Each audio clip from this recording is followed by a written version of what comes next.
Tidak dapat dibayangkan oleh saya, padahal di dalam konstitusinya berbunyi adalah setiap warga negara mempunyai hak yang sama di mata hukum. Tapi sekarang orang sepertinya membutakan diri bahwa hanya satu golongan kalau sedang berkuasa, dialah orang Indonesia. Bismillah, assalamualaikum guys. Berjumpa lagi di channel Jurnal Terupdate. Ketika Megawati mengingatkan hukum menjadi alat penguasa, kira-kira Bu Megawati menyindir siapa ya guys? Apakah kasus Sekjen PDIP Hasto Kristianto adalah salah satu contohnya? Jadi tak perlu berlama-lama, untuk lebih jelas langsung saja kita simak bersama-sama video ini guys. Bismillah.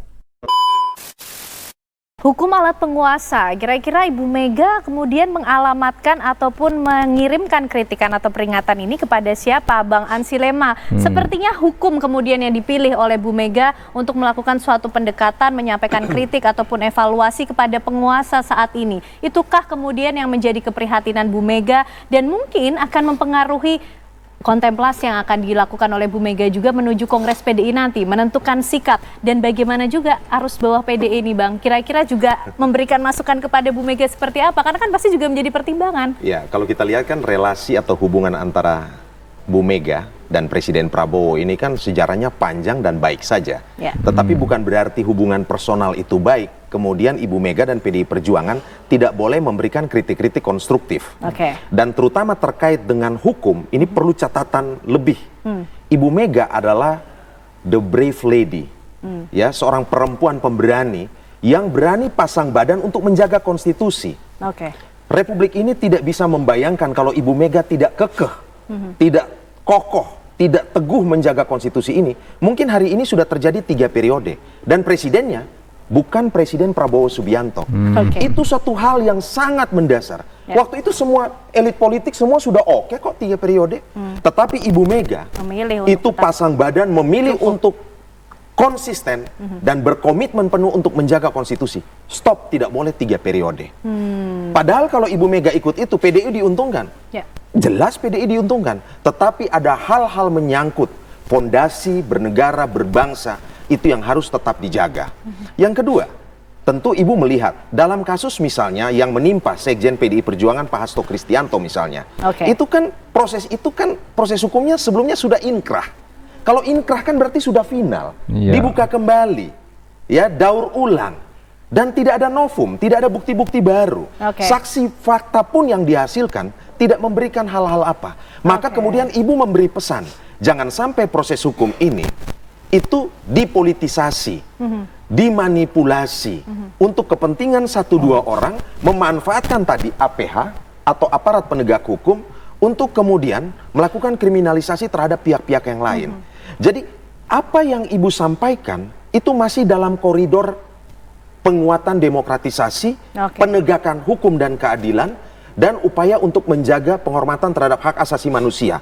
Ingat, Ibu Mega ini pada masa dia memimpin Indonesia, dibentuk yang namanya KPK, dibentuk yang namanya Mahkamah Konstitusi. Pertama kali Pilpres diselenggarakan secara langsung, Ibu Mega itu dalam posisi sebagai presiden definitif. Beliau tidak menggunakan kekuasaannya untuk cawe-cawe, untuk memenangkan dalam proses perhitungan suara. Dan pada masa Ibu Mega pun, kemudian demi supremasi sipil, itu ABRI, yang tadi TNI dan Polri itu satu, itu kemudian dipisahkan menjadi TNI 3 matra dan kemudian Polri. Ini bagian dari bagaimana meningkatkan supremasi sipil. Jadi Ibu Mega itu tidak hanya bicara, tetapi merupakan sesosok teladan yang hidup, yang sebenarnya hari ini masih ada, memberi pesan kepada kita, hati-hati menulis sejarah, dan kalau sejarah itu sudah bisa dipotong-potong, dipelintir-pelintir, bukan tidak mungkin hukum yang berada di bawah, apalagi di atas hukum ini paling tinggi kan adalah konstitusi. Kalau konstitusi bisa dipermainkan, di bawah ini selesai. Dan Ibu Mega mengambil posisi memainkan perannya sebagai mitra kritis. Betul. Dan saya yakin Pak Prabowo mendengar ini beliau happy saja. Oke. Mitra kritis dan Bu Mega nampaknya happy saja. Inikah juga kemudian yang sudah ramai di arus bawah PDIP? Mitra kritis sajalah, mitra strategi sajalah bagi pemerintah sehingga bisa terus menyampaikan kritik dan evaluasi yang membangun. Ya, tentu saya udah bilang tadi, keputusan finalnya itu baru pada Kongres. Tentu saya tidak mungkin mendahului. Tetapi kalau melihat hari ini seluruh partai sudah ada di barisan kekuasaan, kabinet, demi keseimbangan demokrasi memainkan peran check and balances, tentu mungkin PDI Perjuangan juga perlu memikirkan secara serius untuk tetap berada di luar kekuasaan. Kenapa? Karena masyarakat sipil ini juga membutuhkan artikulator, agregator, dalam hal ini partai politik untuk bisa menyampaikan aspirasi-aspirasi yang mungkin tidak terwakili dari partai-partai politik yang sudah bergabung dalam pemerintahan ini. Dan bagi kami, berada di dalam ataupun di luar, sama terhormat dan sama mulianya. Baik, itu suara dari PDIP, berada di dalam atau di luar sama terhormatnya kok Bang Hendarsam. Sekarang tinggal penguasanya nyaman yang mana? Nyaman kalau PDIP berada di luar atau berada di dalam sehingga bisa menyampaikan kritik secara lebih langsung lagi? Ya, sebenarnya kedua-dua hal tersebut tuh sebenarnya kita nyaman-nyaman saja, tentu nyaman-nyaman. Jadi menurut saya ya, dengan kita balik lagi ke konstitusi kita dengan sistem presidensial seperti ini, kan tidak, oposisi itu memang tidak ada kan gitu. Kalau kita ambil contoh saat ini, Nasdem mendukung pemerintahan, tapi apakah dia taruh kadernya di kabinet? Tidak juga. Tapi dia berada dalam pemerintahan. Kan seperti itu. Nah, juga belum kita lihat lagi, kalau kita lihat lagi ke dalam konteks-konteks tertentu di legislatif.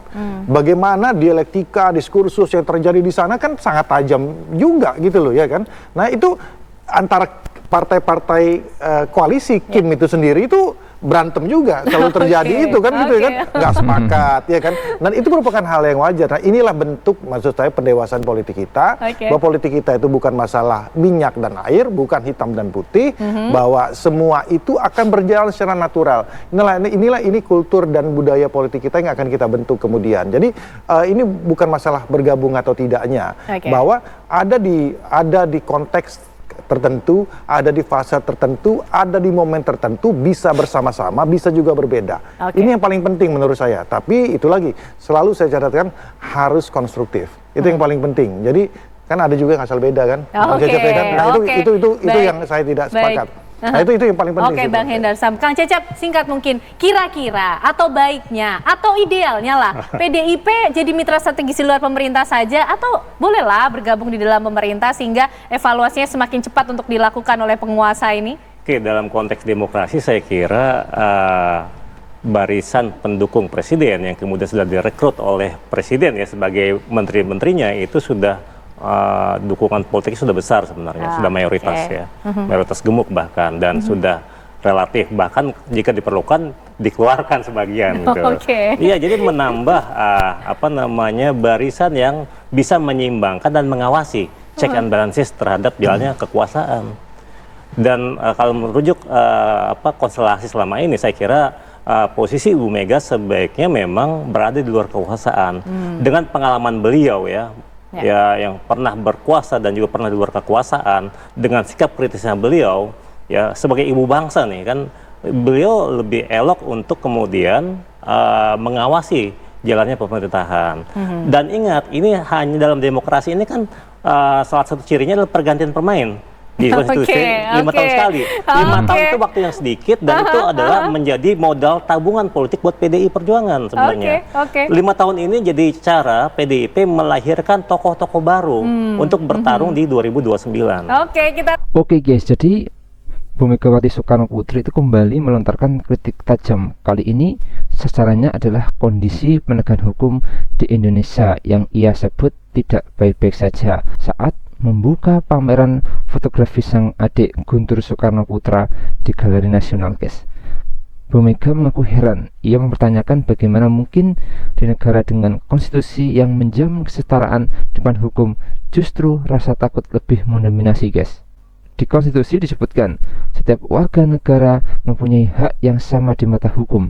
Tapi Bu Mega mengaku melihat sekarang hukum seperti kehilangan arah, guys. Menurutnya banyak pejabat dan penguasa hari ini justru memalingkan muka dari prinsip dasar tersebut. Sehingga mungkin inilah jalan yang baik dari Bu Mega, yaitu tetap berada di luar kekuasaan, walaupun PDIP sendiri sudah menyatakan akan siap mendukung dalam pemerintahan Pak Prabowo, guys. Jadi ketika Bu Megawati mengingatkan hukum menjadi alat penguasa, kira-kira Ibu Megawati sedang menyindir siapa ya, guys? Apakah itu menyindir Pak Prabowo atau mungkin pemerintahan sebelumnya yaitu Pak Jokowi? Menurut kalian gimana, guys, soal video ini? Tulis komentar di bawah ini ya, guys. Saya simpan dulu. Wassalamualaikum warahmatullahi wabarakatuh.